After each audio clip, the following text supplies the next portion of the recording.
Investment in securities market are subjected to market risk. Read all related documents carefully before investing. The securities quoted are for illustration only and are not recommendatory. Registration granted by SEBI. Membership of a SEBI recognized supervisory body, if any, and certification from NISM is no way guarantee performance of the intermediary or provide any assurance of returns to investors. Hello friends, कैसे रहा कल का analysis जहां पे हमने Bollinger band और RSI को दोनों को कंबाइन करके कुछ अच्छा खासा प्रिडिक्ट करने की कोशिश की थी। और बस इतना ही नहीं, तो आप देखोगे आज सुबह दोपहर को व्हाट्सएप कम्युनिटी में जो धमाल हुई थी, जो बड़े बड़े ये मूव कैप्चर किए थे, तो आपको ये कैसे लगा मुझे कमेंट करके बताना। And at the same time जो लोग सिर्फ और सिर्फ यूट्यूब फॉलो कर रहे हैं, हमारे व्हाट्सएप कम्युनिटी के साथ नहीं है, तो आप देख सकते हो कि जैसे ही एंट्री ट्रिगर हो गई, तो ये एंट्री को आप देखोगे तो एग्जैक्टली वहाँ पे ही रुक के रह रहा है। और क्या कल टारगेट हिट हो सकता है, ये बहुत इंपॉर्टेंट चीज़ है। तो यहाँ पे डिस्कस करेंगे कि क्या हम वापस कल कुछ ट्रेडिंग के बारे में देख सकते हैं कि नहीं दे सकते हैं। ऑफकोर्स कल छुट्टी है, तो 2 अक्टूबर है, गांधी जयंती है, दसरा है, तो बहुत अच्छी चीज़ है। But at the same time हम देखेंगे क्या फ्राइडे को कुछ धमाकेदार ऊपर की मूव आ सकती है कि नहीं आ सकती है। अब दो चीज़ इंपॉर्टेंट है। सबसे पहले तो यहाँ पे आप देख सकते हो मार्केट ने चीख चीख के कहा था कि मुझे नीचे नहीं जाना है, और जैसे ही आप देखोगे 15 मिनट्स में मार्केट ऊपर चलते गया, तो मार्केट ने बहुत ही अच्छा मूव ऊपर के डायरेक्शन में दे दिया। तो फ्राइडे का एनालिसिस क्या होगा, बहुत डिटेल में एनालिसिस करेंगे। और अगर आपको बॉलिंजर बैंड या आरएसआई दोनों का कॉम्बिनेशन पसंद आया रहेगा, तो मुझे कमेंट करके बताना। And at the same time मैं एक सवाल जो आप सभी लोगों से जानना चाहता हूँ, जिन जिन लोगों ने मेरे से बॉलिंजर बैंड और आरएसआई सीखा है, तो क्या आप मुझे बता सकते हो कि क्या बॉलिंजर बैंड आपको पसंद आ रहा है, क्या आरएसआई के जो कंसेप्ट है 80-20 के, जो कि बहुत सिंपल सिखाए हैं, वो पसंद आ रहा है, या दोनों कॉम्बिनेशन में आपको पसंद आ रहा है। तो मुझे लिखना, क्योंकि मैं जानना चाहता हूं कि एटलीस्ट अगर आप बिगनर हो तो एक तो मेथड आपको ट्रेड मीन्स इस्तेमाल करके थोड़ा बहुत अगर मार्केट को प्रिडिक्ट करने आया, तो दैट विल बी फैंटास्टिक। क्योंकि बहुत सारे लोगों को मार्केट की डायरेक्शन ही नहीं समझ में आती और फिर भी ट्रेड लेते हैं, तो ये सबसे डेंजरस चीज़ है। अब ये रही हमारी वो व्हाट्सएप कम्युनिटी जहाँ पे बहुत बढ़िया से आज हमने एनालिसिस किया था। व्हाट्सएप कम्युनिटी आपको क्यों ज्वाइन करना है, क्योंकि सिस्टमैटिक ट्रेडिंग कैसे रहता है, यानी कि entry, target, stop loss, trail stop loss सब कैसे करते हैं, इसका अगर आपको डेमो लेना है तो व्हाट्सएप कम्युनिटी सबसे बढ़िया है। इसकी लिंक डिस्क्रिप्शन में है। और बस इतना ही नहीं, तो यहाँ पे आप देखोगे तो very important rule based trading क्या है, ये भी आपको व्हाट्सएप कम्युनिटी में दिखाई देगा। व्हाट्सएप कम्युनिटी की लिंक डिस्क्रिप्शन में है। वापस एक बार मैं आपको बताता हूँ। अब यहाँ पे अगर आप देखोगे तो top news of the day क्या है कि US tariff hit export sector, credit rating agencies downgrade textile, shrimps, diamond, while infrastructure, steel, hospitality see upgrade in HY26। कुछ कर नहीं सकते, ये वापस रिवर्स हो जाएंगे। यूएस का इतना ज़्यादा आपको टेंशन नहीं लेना है। इंडिया रूपी hits record low for 5th consecutive month amid trade tensions and foreign investors outflow। तो ये भी एक दिक्कत है। India's auto industry prepares for multi-fuel future as EV adoption rises. Auto component makers eye growth across EVs, hybrid, CNG, ethanol and conventional vehicle। तो automobiles and automobile ancillaries जिसका consumption आप देखोगे तो अमेरिका में नहीं है, आइदर अफ्रीका में है या इंडिया में है। तो ऑटो एंसिलरीज अगर आप ध्यान दोगे, डिफेंस में आप ध्यान दोगे, तो ये कुछ चीज़ है। या फिर अगर आप NBFCs देखोगे, PSU बैंक्स देखोगे, तो इनके जो कंजम्पशन है इसका यूएस से कोई लेना देना नहीं है।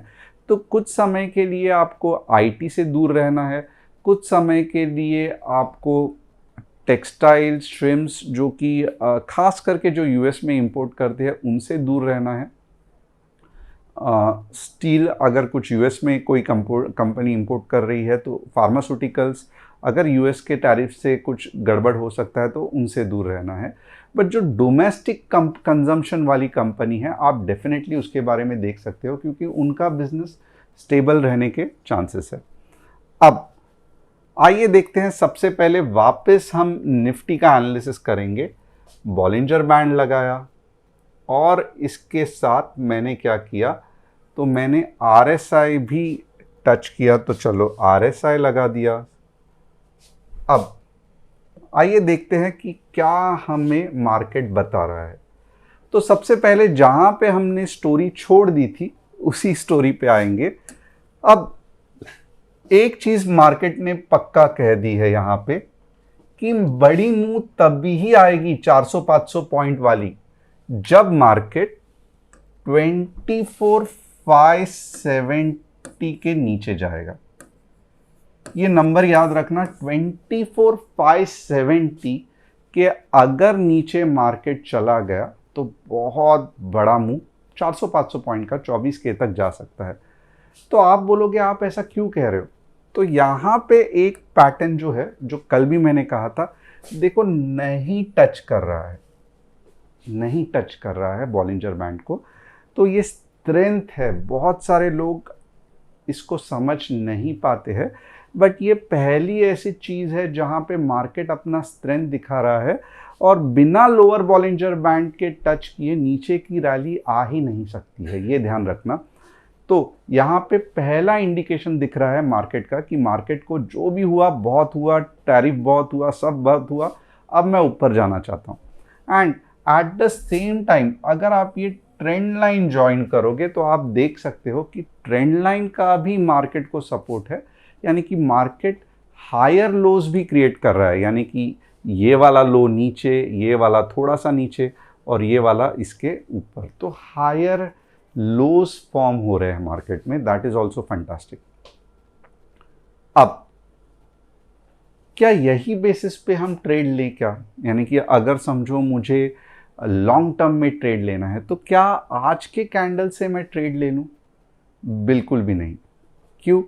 क्योंकि ये एक सेलर्स की चाल भी हो सकती है, यानी कि यहाँ पे आप देखोगे गैप है, फ्राइडे को आप देखोगे गैप डाउन होके धन करके नीचे गया और उसके बाद में नीचे आया। तो ऑफकोर्स इतना नीचे नहीं आएगा, बट इसको ट्रैप कहते हैं। बहुत से बार क्या होता है कि मार्केट नीचे आने के पहले ऊपर के डायरेक्शन में जाता है और ये ट्रैप ही है जो बहुत लोगों को कंफ्यूज कर देता है और बार बार स्टॉप लॉस हिट होता है। तो ये एक ट्रैप भी हो सकता है। तो यहाँ पे हमें कौन से इंपॉर्टेंट चीज़ों का ध्यान रखना पड़ेगा, ये मैं आपको 15 मिनट्स के चार्ट में बोलूँगा, क्योंकि इसमें फाइन ट्यून करने के बहुत सारे तरीके हैं। हमें क्या चाहिए, तो हमें चाहिए कि अब जो भी रेड कैंडल बने, देखो ट्रैप से बचने का तरीका क्या है, अब इसके बाद जो भी रेड कैंडल बने ये 24,590 के नीचे नहीं जानी चाहिए। यानी कि कोई भी कैंडल आप देखोगे, छोटी कैंडल चल जाएगी, छोटी कैंडल चल जाएगी, बट बड़ी कैंडल नहीं चलेगी, क्योंकि ये सबसे डेंजरस होगा, ये सबसे डेंजरस होगा। तो हमें चाहिए कि चलो एक छोटी मोटी, इतना बड़ा मुंह आया है, ध्यान रखना ये कैसे चलता है, इतना बड़ा अगर मुंह आया है तो थोड़ा बहुत कंसोलिडेशन होगा ही, राइट। तो इसका मतलब क्या है, तो थोड़ी रेड कैंडल बन गई, कुछ दिक्कत नहीं है। इसके बाद में ग्रीन बना, फंटास्टिक, अब ये रैली बहुत दूर तक चलेगी। बट ग्रीन के बाद इतनी बड़ी अगर रेड बनी, ये बहुत डेंजरस है, क्योंकि यहां से आप देखोगे तो बहुत लंबा नीचे जाने के मार्केट चांसेस है। तो फ्राइडे बहुत ज़्यादा इंटरेस्टिंग होने वाला है, बहुत ज़्यादा, क्योंकि आज तो ऊपर की मुंह आई, बट अगर कल भी मार्केट में ऊपर की मुंह आई तो एक ऑल इज वेल का डेफिनेटली हमें कंफर्मेशन मिलेगा। और कल अगर इतनी बड़ी रेड कैंडल आई तो समझ लेना कि 24 के आने के चांसेस ज़्यादा है। तो आज अगर आप देखोगे तो मेरा मार्केट के बारे में कल फ्राइडे का व्यू बड़े टाइम फ्रेम पे कुछ है ही नहीं, मैं सिर्फ और सिर्फ आपको लेवल्स बताऊंगा 15 मिनट्स में, जिसके ऊपर और जिसके नीचे आपको ट्रेड करना है। अब सबसे पहले थोड़ा सा देखेंगे बॉलिंजर बैंड हमारा क्या कह रहा है। तो देखो, बॉलिंजर बैंड ने यहाँ पे ही मुझे 15 मिनट्स में बताना चालू कर दिया कि भाई बस हो गया, अब मैं ऊपर जाने वाला हूँ। क्यों ऐसे कह रहा हूँ? क्योंकि यहाँ से आप देखोगे एक भी बार बॉलिंजर बैंड ने अपर बॉलिंजर बैंड टच नहीं किया, बट जैसे ही यहाँ पे अपर बॉलिंजर बैंड टच कर दिया तो आप देखोगे 20 SMA के ऊपर आए बिना चलते गया। ओके, अब हमारे नीचे के लेवल्स क्या है और हमारे ऊपर के लेवल्स क्या है, आइए फटाफट देखते हैं। हमारे नीचे के लेवल्स है, हम पुट कब लेंगे? 24/7/20 15 मिनट्स रेड कैंडल क्लोजिंग। कहां तक लेंगे? 24/600 और ऑफ कोर्स उसके बाद में 24/580, राइट।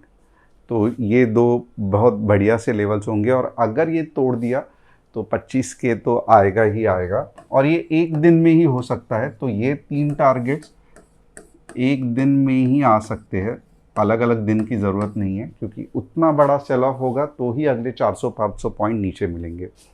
अब हम कॉल कब लेंगे? तो यहाँ पे आप देखोगे ना, एक इम्पॉर्टेंट ये है, ओके।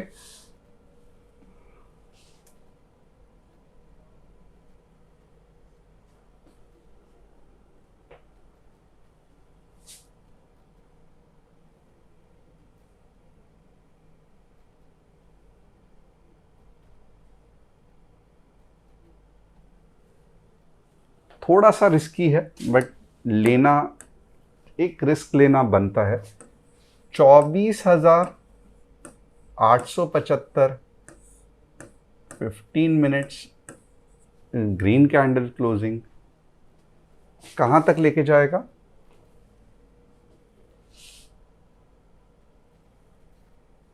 24,920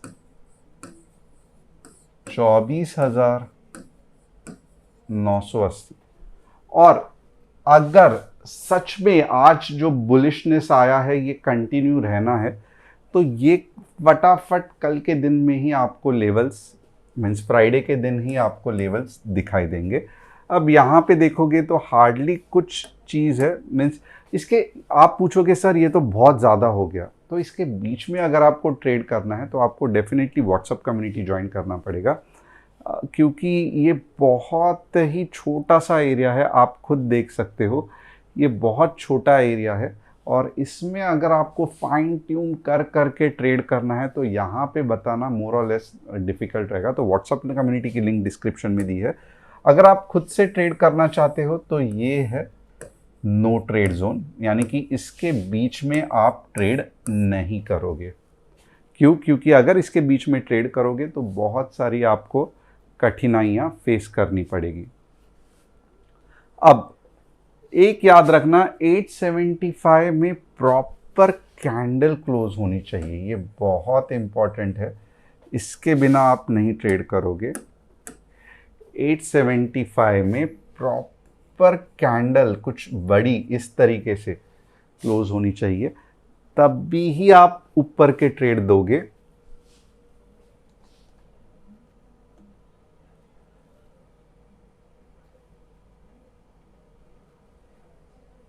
यस, प्रॉपर कैंडल 875 के ऊपर, यानी कि 880 होने दो प्रॉपर, तो एटलीस्ट 24,920 तो आपके कहीं गए नहीं, ये टारगेट 1 तो आराम से आ जाएगा, और यही आपका बेस्ट होगा ऊपर के डायरेक्शन में। इससे ज़्यादा और अपना फाइन ट्यून किधर करोगे? अगर नीचे आ जाएगा तो फिर वापस साइडवेज में अटक के आपका बहुत सारा ट्रेडिंग में लॉस हो सकता है।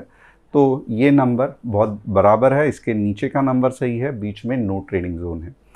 अब बैंक निफ्टी का एनालिसिस करते हैं। कल आप सभी लोगों ने देखा रहेगा, मैंने ये भी कहा था कि 54,800 के ऊपर आप अपने 200 पॉइंट लेके जाओ। बैंक निफ्टी ने 54,800 के ऊपर आपको 500 पॉइंट दे दिए। तो बैंक निफ्टी का कल का एनालिसिस कैसे लगा कमेंट करके बताना। आज मैं क्या करूंगा, तो आज आपको वापस कुछ बताऊंगा। 55,200 के नीचे आप 200 पॉइंट लेके जाओ, 55,420 के ऊपर आप वापस 150 पॉइंट लेके जाओ। तो ये रहे बैंक निफ्टी के levels. And at the same time चलो 3 स्टॉक्स का एनालिसिस। एनसीसीसी ऑलमोस्ट एक अच्छा मूव कर चुका है। अब अगर आप एनसीसी के चक्कर में पड़ोगे तो ये बहुत ज़्यादा कंसोलिडेशन होगा। ऑलरेडी इतना मूव होने के बाद आप क्या एक्सपेक्ट कर रहे हो कि वापस ये ऊपर जाएगा? बिल्कुल भी नहीं। तो एनसीसी सही नहीं है फिलहाल। डी-लिंक इंडिया ओवरऑल देखोगे बहुत वीकनेस है, साइडवेज जाने के चक्कर में है, तो डी-लिंक इंडिया भी अच्छा नहीं है। मूव आई थी, रैली आई थी, वो भी बहुत कम। टाटा मोटर्स अब जाके इसका बेस क्रिएट हो रहा है और मेरा यही मानना है कि अगर आप इसको 820 के ऊपर देखोगे तो ही ये अच्छा रहेगा। 820 के नीचे आपको बहुत तकलीफ देगा।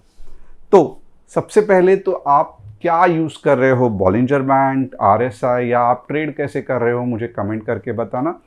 And at the same time कल छुट्टी है बट फ्राइडे बहुत ज़्यादा एक्साइटिंग होने वाला है, तो थोड़ा सा संभल के ट्रेड करना। बट ट्रेंडिंग मार्केट है तो आइदर ऊपर या नीचे डेफिनेटली आपको मज़ा आने वाला है। तो see you on Friday for another interesting session.